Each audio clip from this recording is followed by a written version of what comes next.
Warning, censorship. Warning, censorship. They were all, a lot of them were dressed as, how do you say that, riot gear. Sure. And they would plow into the crowd and get somebody, And I noticed and there was a girl beside me, and she said she heard it clearly. I didn't hear it clearly. I just saw they were going after people who had a Trump sign or something like that. There was a lot of people who supported Donald Trump. And she said, I heard them. They passed right beside us, and they said, let's go get the guy with the Trump flag. So I noticed that. I have my MAGA hat on. Maybe that's, I can't prove anything. Maybe that was the reason why they picked on me. But I did put my mask down for like 30 seconds, and that was it.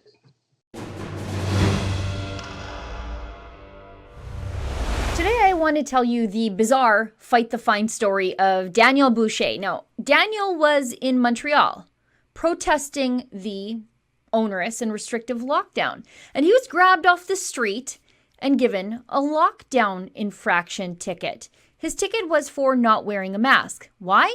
Because he pulled the mask he was wearing down to use the Face ID on his phone. The story is crazy. Just take a listen. It was at the beginning of the March. We were heading to a rally in a large park. And just at the beginning, and it was snowing and all that. So I wanted to send a picture to somebody. I was walking in the crowd, but I went to a space where there was not as much people, So there was, because I knew the police was watching. So I had to take down my mask for the Face ID from my phone. So my phone will open. So it took about 30 seconds, and if you're, especially when it's very humid outside, everybody has glasses, if you have your mask, it's going to fog your glasses. So I just put it down. I maneuvered my phone. It took like 30 seconds. They came from behind me and they grabbed me by the arms and they asked me to follow them. So that was, and they hold me by the arm, both policewoman and policeman. And I said, no problem, I'll follow you. And they kept holding me by the arms. I said, well, can you let me go? I'm not going to run away. Just, I'm going to follow you. I was very, very cool, very disappointed. And I asked them, why, you just should have told me put my mask back on. There was nobody around. He said, yes, there was people around. Say, no. I went really in a space where there was people were distant. So he said, well, you'll explain that to the judge.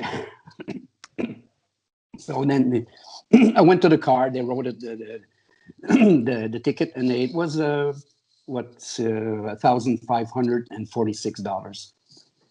So you got a $1,500 ticket. Yep. For unlocking your phone, which I bet costs more than your phone. Yeah, even though they're very expensive. No, it really hurts. I'm retired. I'm not a victim mentality guy, but I mean, $1,500 for me in this time, it's quite expensive, and I think it's ridiculous, really. And they were really looking. I just checked out this morning the papers, reports on that rally. It was a lot of people. They got 269. They delivered 269 tickets. It amounts to $400,000, something like that. So they got. They were really looking for people. They would, and when we got to the rally, the gathering. They were all, a lot of them were dressed as, how do you say that, riot gear. Sure. And they would plow into the crowd and get somebody, And I noticed and there was a girl beside me, and she said she heard it clearly. I didn't hear it clearly. I just saw they were going after people who had a Trump sign or something like that. There was a lot of people who supported Donald Trump.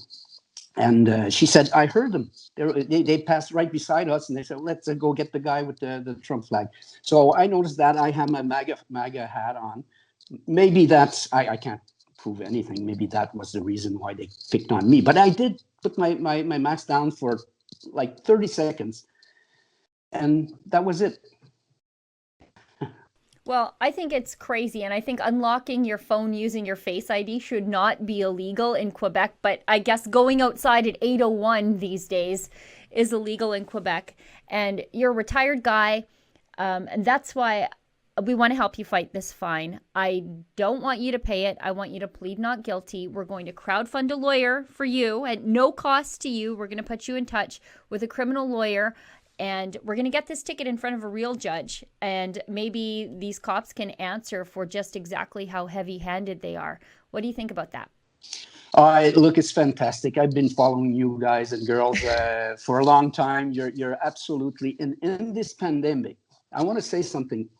Like I said, I'm not a victim mentality guy. No way. But I mean, I retired 3 years ago, and I put the job behind. I said, okay, it's finished. So I'm going to another life. I'm single, and I'm preparing to travel. I like to travel around the world with my backpack and all that. And the pandemic arrived, and I can't do nothing. I can't see my friends are out in another town. So it really is difficult. I want to say that just because it's not only me. I know there's a lot of people are alone. When you're in family, I mean, there's maybe other type of problems, but it's really difficult. It's really, really a difficult time. And you guys are watching your reportage and your journalist, fantastic journalist job you do.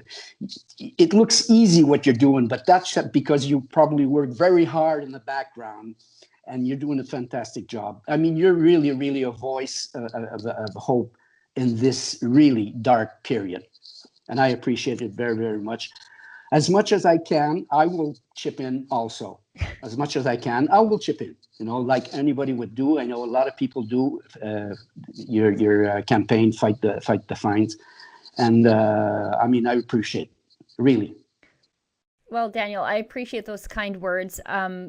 For those of us who are in front of the camera, you see us all the time, but we have an entire back office staff who works very hard to make us look good in front of the camera. And more importantly, we can't do what we do every day, fighting for freedom, fighting for civil liberties, in this instance, one ticket at a time, just like yours, without the support of people like you and all of our donors at home who will donate through fightthefines.com just to keep this country a little more free.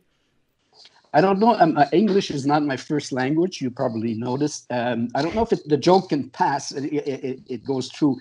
I think I'd use the expression, you're the best ragtag team in the business, and the ragtag could be pejorative, but I think it's a compliment. When I say you're working with, I know you're not the CBC or something like that. You don't have the unlimited budget, to work, and you're doing a great job. Really, I appreciate that very, very, very much. How petty and vindictive are the cops in Montreal? They have discretion to issue tickets or not. And they knew all Danny did was pull his mask down to use his Face ID. He had the mask with him. He was just trying to follow the rules because he didn't want a lockdown ticket. He just wanted to be able to protest and go about his business and express his disagreement with the ongoing government lockdown. That's his Canadian right.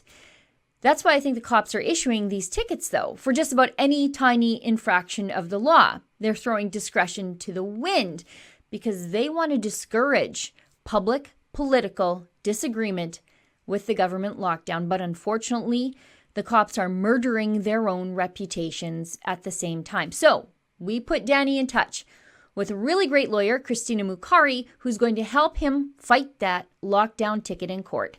Listen to what she has to say. That's a very interesting story. So he was at a protest, was wearing his mask, and then decided to lower his mask in order to use his iPhone. So we all know how technology can evolve over time, right? So he had an iPhone ID, face recognition, needed to use it, so lowered his mask. It seems like it's a very interesting story. Good arguments to bring forth in court, especially given the fact that he was wearing his mask except for a split second of time, and for valid reasons, or at least we're definitely intending on arguing that using his phone for a split second of time is not I don't want to say dramatic, but he was following the rules. So definitely creative arguments to bring forth in court, and I look forward to a trial like this. Now, if you're someone like Danny and you've received a lockdown ticket, reach out to us at fightthefines.com. Plead not guilty. Tell us your story, and if we think your fight has merit, we'll put you in touch with a top criminal lawyer just like Christina at no cost to you. For Rebel News, I'm Sheila Gunn Reid. If you'd like to support our ongoing civil liberties project by fighting these lockdown tickets one Canadian at a time, you can donate today at fightthefines.com.